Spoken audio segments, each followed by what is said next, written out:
Hey guys, attorney Mark Victor here with the Attorneys for Freedom Law Firm. And I want to talk a little bit about live and let live today, in a specific aspect of live and let live, one of the aspirational values, the one we call voluntary kindness. Okay, quick review.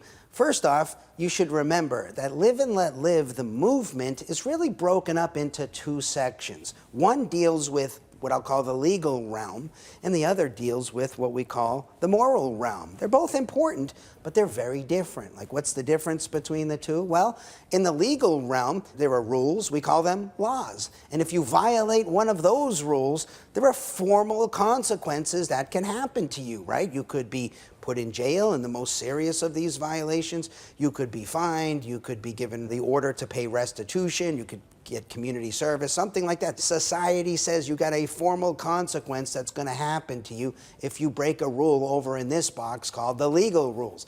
Then we got the other box called the moral rules. I think it's important to point out these are very critically important rules too. They're not less important just because there's not a formal societal sanction. They're still important rules, and we should push them.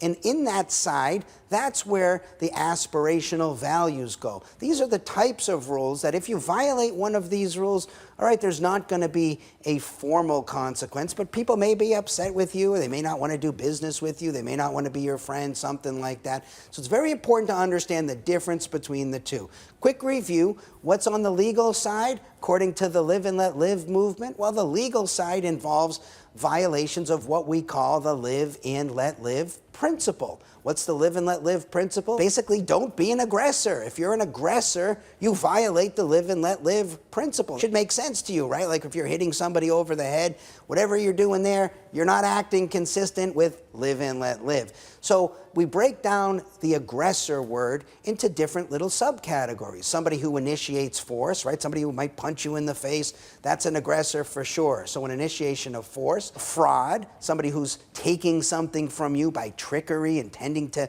sort of separate you from your money. They're engaging in a fraud. This violates the live and let live rule as well. And also coercion. If somebody is threatening to do something to you, to get you to do something, or to get somebody else to do something, they're using coercion, and coercion violates the live and let live rule, as well as doing something that puts another person at a substantial risk of harm. An example of this might be, I don't know, firing a gun up into the air to celebrate New Year's. Okay, well, those rounds come down somewhere and they can hit people. This creates substantial risks. Or maybe driving on the road in a way that's drunk and you're weaving all over the road and you're on the wrong side of the road. Okay, you haven't actually initiated force yet, but you're putting other people at a substantial risk of harm. So if you do any of those things, you are violating a legal rule, and there should be some formal consequences. Another way of saying that, these are all victim crimes. This shouldn't come as a news to anybody. Breaking this rule includes things like murder and assault and robbery and burglary and theft and trespass and fraud.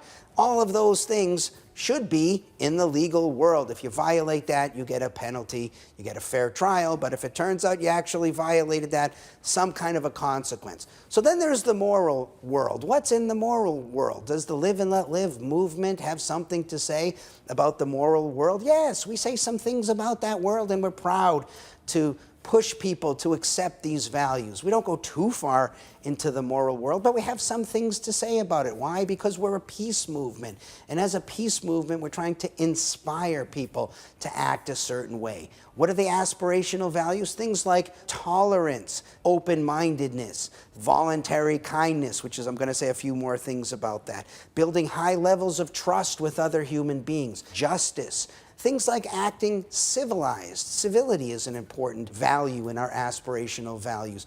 These are all calculated to reach our goals in the ethics world, the moral world, if you will, of increasing human happiness while decreasing human suffering. So what do we mean by voluntary kindness? Okay, well, you don't have to act consistently with any of these aspirational values, right? I mean, you have a right to be closed-minded, uncivilized, and intolerant, and not kind at all to anybody. We may not like that kind of a person, but as long as you don't violate the live and let live principle, you don't initiate force, fraud, coercion, or put other people at substantial risks of harm, Maybe you're acting like a jerk. People might say that about you if you act in this manner, but you're not violating the principle, and so you should be left alone. Said another way, there should be no formal consequence for acting inconsistently with the aspirational values, so long as you are in compliance with the live and let live principle and not being an aggressor, as I said previously. So the difference between voluntary kindness, the opposite maybe, is forced kindness.